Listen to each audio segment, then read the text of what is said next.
If you guys enjoy what I do, be sure to hit that like button and subscribe. It really helps the channel and it's free and easy to do. Before we get started with today's video, I have an announcement to make. After years of telling other people's stories, I finally released one of my own. My novel Eternal Reign is available now in both ebook and paperback format for those of you who are like me and prefer to collect physical media. You can grab a copy right now on Amazon through the link in the description of this video. And now back to our regularly scheduled program. Just because the Sith Empire and the Galactic Republic are fighting doesn't mean that everything else that happens in the galaxy stops, which is why the Great Hunt is about to start. Bounty hunters from all over compete for the right to enter the competition, where they must capture or kill some of the most dangerous and famous targets. The rewards for winning are enough to make any bounty hunter's mouth water, which is why you're headed to Hutta to team up with some fellow hunters so you can hopefully earn a spot in the hunt. When you get to the place where Braden, the man who recruited you, is setting things up, he introduces you to the rest of the team. The Great Hunt isn't a solo mission, even though most of the frontline work will be your responsibility. You'll still need people to do all of the behind-the-scenes stuff. Mako is going to handle all of the intel gathering and hacking duties, and Jory is the guy who handles security around the base itself. The Great Hunt is the most famous bounty hunter competition in the galaxy, but not even Mako, who knows practically everything about the history of the profession, has any idea what you'll actually have to do during the event.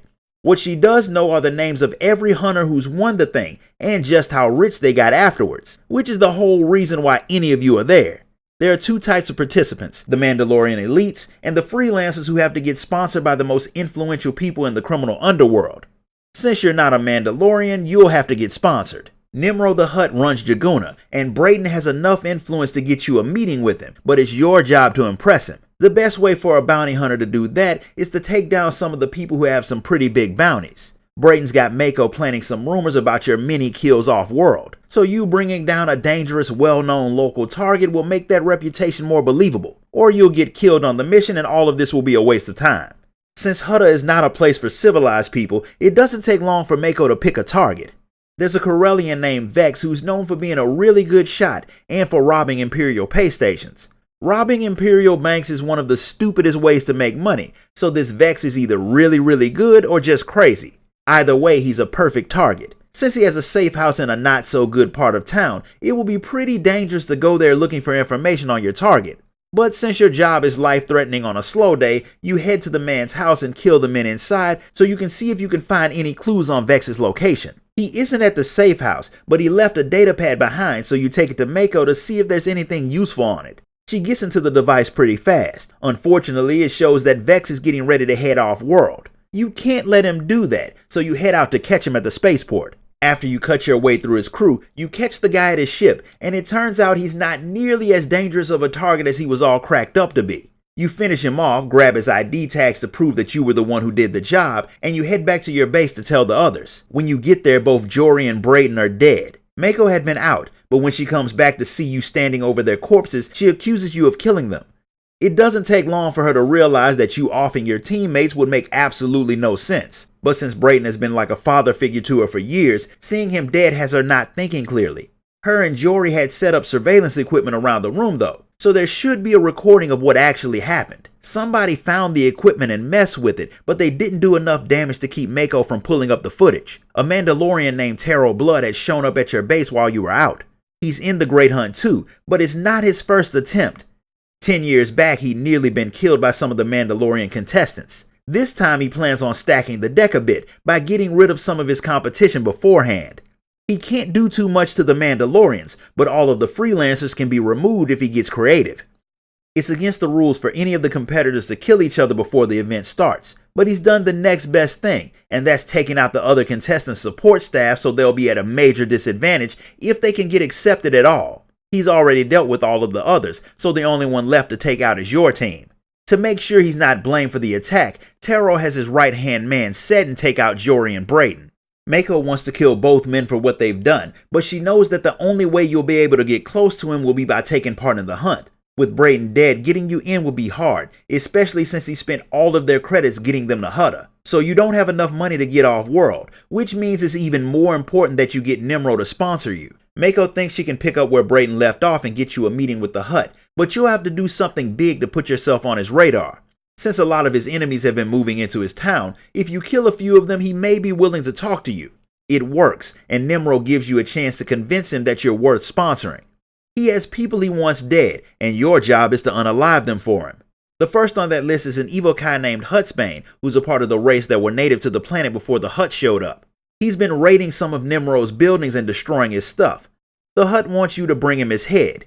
That's a little bit gruesome, but it's not all that far out of your wheelhouse, so you're cool with doing the job. The evil guy try to convince you not to kill Huttsbane, but their sob story about how cruel the Hutts are isn't all that important to you since you have your own problems to deal with. So you deal with the evil guy and take your very disgusting trophy. When you finish off Huttsbane, Mako calls you because she's got some info for you. It really was the Terrell Blood who had killed Brayden. He was originally from Alderaan, but after he lost the last hunt, he spent years getting in good with the Mandalorians until he became one of them.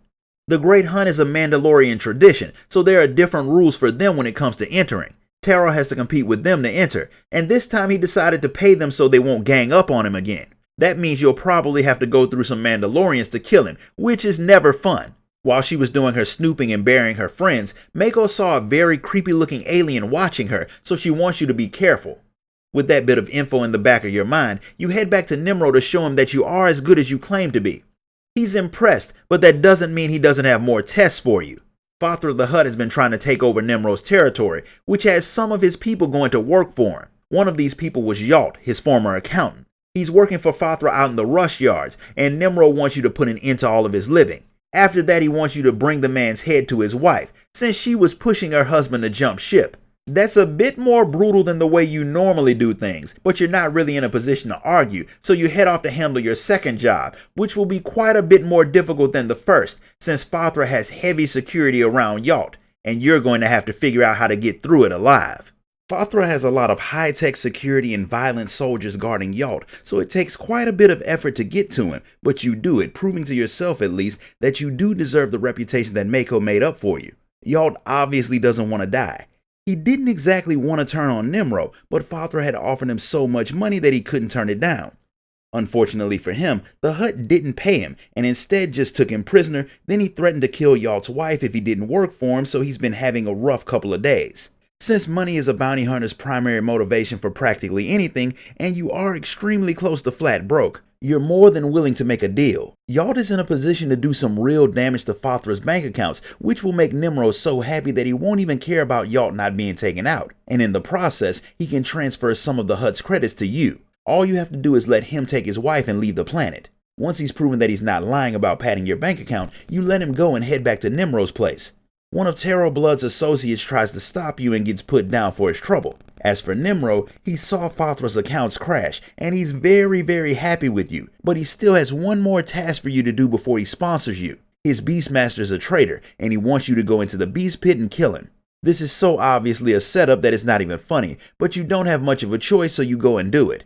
As soon as you get in the pit, the Beastmaster sends all types of creatures after you, but they're nothing you can't handle, so you deal with them all, including their master, while Nimro and his people watch. With that done, you head back to the Hutt to demand that he sponsors you for the hunt. Nimro had expected you to die in the Beast Pit, but since you didn't, he finally lets you know that he can't sponsor you, since he's already given his sponsorship token to someone else. The Great Hunt rep will be there in a little while, and the person who gives him Nimro's token will get the spot in the hunt. So if you were to take the token from the other guy, which won't be easy since he's very dangerous, you'll have what you need to join the hunt. Nimro doesn't care either way, since whether you make it or the other guy, he'll still have a strong competitor in the hunt. Mako had figured out what Nimro had done, and she's already found out who he's given the token to. She'll tell you, but she wants you to let her join you in the field. Brayden never let her do it, even though she's pretty good with a gun. Since you're not her dad, if she wants to put herself in a position to get shot at, that's totally up to her. Since you agreed to her terms, she lets you know that Nimro gave the token to Rarsk, a very violent Trandoshan who burned down a whole village on Dantooine just to collect a single bounty. Mako intercepted a transmission between the guy who she had seen following her and Rarsk, so they might be working together. Your target is hunting a Republic officer who's got a bounty on her head. Fathra's people are holding the woman for him, so Mako wants to get to the woman first and take Rarsk out when he shows up. Getting into the Hutt's palace won't exactly be easy, but none of the stuff you've done so far has been simple anyway, so you and Mako fight your way inside and find the Republic officer.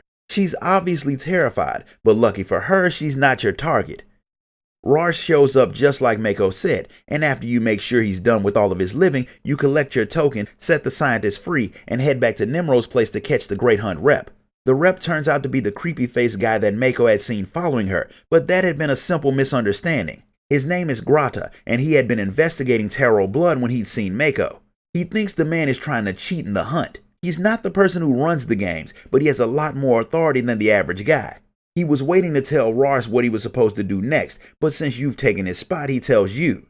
Your mission is to head to Dromund Kaas and talk to the Hunt Master in the Mandalorian Enclave. He'll answer all of your questions about the Great Hunt, and he'll tell you where to go next. So now that you've gotten what you need, you head to Dromund Kaas to take part in the greatest bounty hunter competition in the galaxy. This concludes the first part of the bounty hunter origin story. If you enjoyed this video, be sure to like it, comment, share it, and subscribe. Grab a copy of my novel on your way out, and I'll see you all next time.